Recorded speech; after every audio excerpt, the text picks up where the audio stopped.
السلام علیکم ورحمۃ اللہ وبرکاتہ۔ محترم ناظرین، فوگ اسموگ آپ کے سامنے ہے۔ حفاظتی احتیاطی تدابیر تو ہم کر نہیں سکے، اب معاملہ تو اس سے کہیں اوپر جا چکا ہے، اور اوپر والا ہی ہمیں آفتوں، مصیبتوں، پریشانیوں، بیماریوں سے نکال سکتا ہے۔ جہاں ایک طرف ہمیں عملی اقدامات کی ضرورت ہے، ایکسپرٹس اپنی تجاویز پیش کر رہے ہیں، حکومتی سطح پر کیا ہے نہیں۔ بہرحال ایک چیز تو ہے کہ معاملات اللہ کے اذن سے ہوتے ہیں، اور اللہ سے مدد مانگنے کی ہمیں بہت زیادہ ضرورت ہے۔ رجوع الی اللہ۔ اس اسموگ اور فوگ کے اثرات اور نقصانات سے بچنے کے لیے اور اسے ختم کرنے کے لیے جو موسٹ افیکٹو ہے وہ رین ہے، بارش۔ ایون ترقی یافتہ ممالک میں آرٹیفیشل رین کے ذریعے سے، مصنوعی بارش سے بھی اس پر کنٹرول کیا جاتا ہے۔ ہمارے تو یہ بھی بس میں نہیں، لیکن ہمارے پاس جو ایمانی دولت ہے وہ سب سے قیمتی ہے، ایمان باللہ۔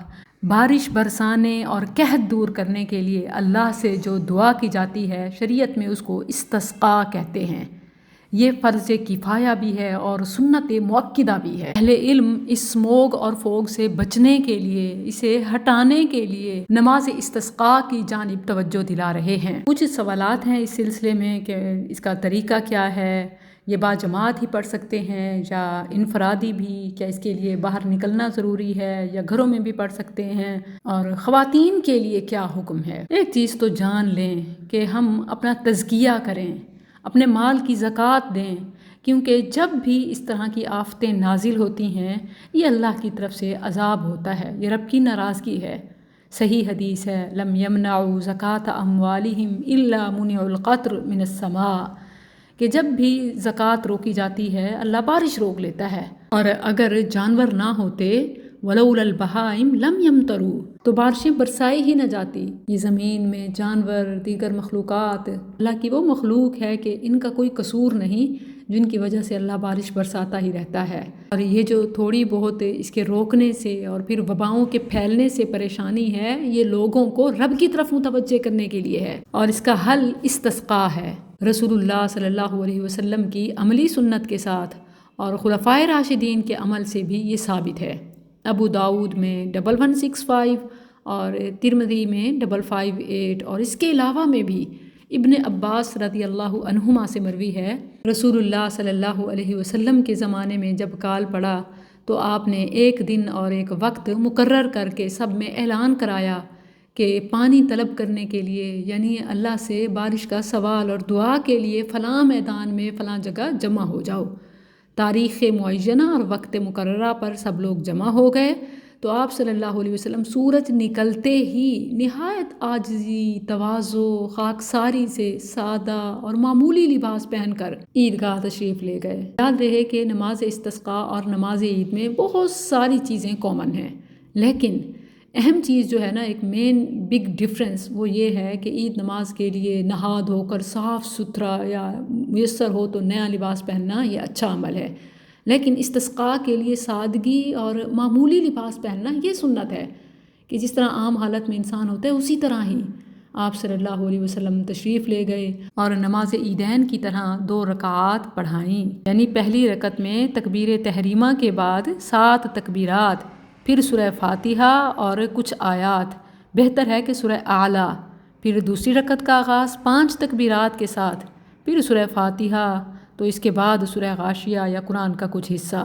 جس طرح نماز عید پڑھائی جاتی ہے بالکل اسی طرح نماز استسقاء ہے۔ حکمران یا امام پہلے اعلان کرائیں مقررہ دن اور جگہ پر، بہتر ہے کہ صحرا یا عیدگاہ وغیرہ کھلی جگہ پر لوگوں کو جمع کریں اور نماز عید کی طرح 2 رکعات باجماعت پڑھائیں، جس کے بعد حمد و ثنا، تکبیرات، واعظ و نصیحت، مختصر خطبہ جس میں تزکیہ نفس اور زکوٰۃ کی ادائیگی کی ترغیب ہو، اور اس کے بعد بارش کا سوال، جس کے لیے مسنون الفاظ بھی ہیں۔ میں ان میں سے مختصر اور آسان الفاظ والی دعاؤں کی جانب توجہ دلاتی ہوں کہ بچے بھی آسانی سے یاد کر لیں۔ اللہم صیبا نافعا، اللہ نفع بخش بارش دے، یہ صحیح بخاری کا حوالہ ہے۔ یا پھر 3 بار اللہم اغثنا، اللہم اغثنا، اللہم اغثنا، اللہ ہم پر بارش نازل فرما، اللہ ہم پر بارش نازل فرما، اے اللہ ہم پر بارش نازل فرما کہ جس سے یہ فوگ سموگ چھٹ جائے، خشک سالی قحط سالی رفع ہو جائے، تیری رحمت برکت کا نزول ہو جائے۔ ویسے تو آپ جانتے ہیں کہ دعا کے لیے ہتھیلیوں کا رخ اوپر کی طرف کر کے دعا مانگی جاتی ہے، کہ یہی مسنون ہے، نبی صلی اللہ علیہ وسلم نے یہی طریقہ سکھایا ہے، جیسے ابو داؤد وغیرہ میں ہے۔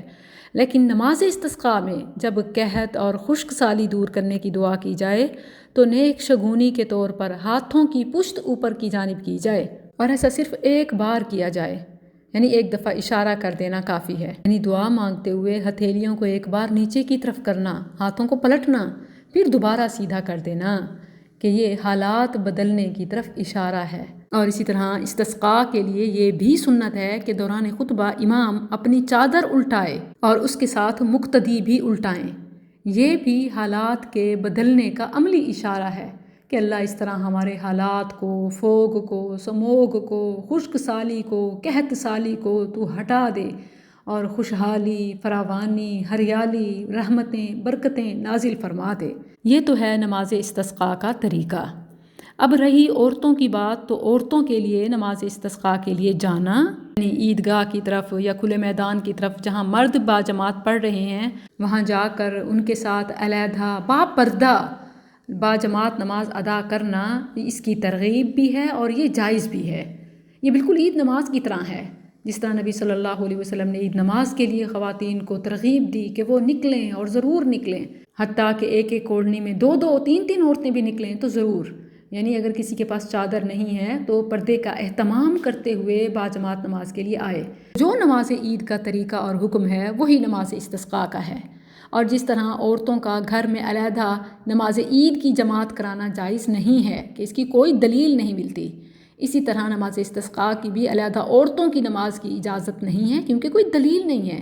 شرعی کام کے لیے دلیل چاہیے ہوتی ہے۔ البتہ عام فرض نماز یا نفل نماز جیسے تراویح وغیرہ عورتیں باجماعت پڑھنا چاہیں تو اس کا ثبوت ملتا ہے، اس لیے وہ جائز ہے۔ لیکن یہ جو نماز عید اور نماز استسقاء ہے اس کی عورتوں کی علیحدہ جماعت جائز نہیں ہے، کیونکہ اس کی دلیل نہیں ملتی۔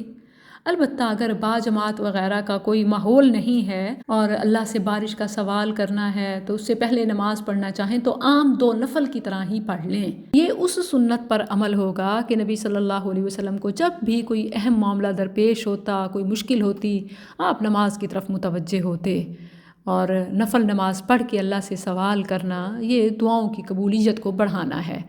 تو خواتین گھروں میں دو نفل نماز پڑھ کے اللہ سے بارش کا سوال کریں، سموگ اور فوگ ختم کرنے کی دعا مانگیں۔ انفرادی آپ یہی کر سکتی ہیں۔ البتہ اجتماعی لیول پر علماء خطباء کو چاہیے کہ وہ اپنی ذمہ داری ادا کریں، لوگوں میں اس کا شعور دیں، خطبہ جمعہ واعظ و نصیحت میں اس کا اعلان کریں اور باقاعدہ باجماعت عورتیں مرد نماز استسقاء پڑھیں۔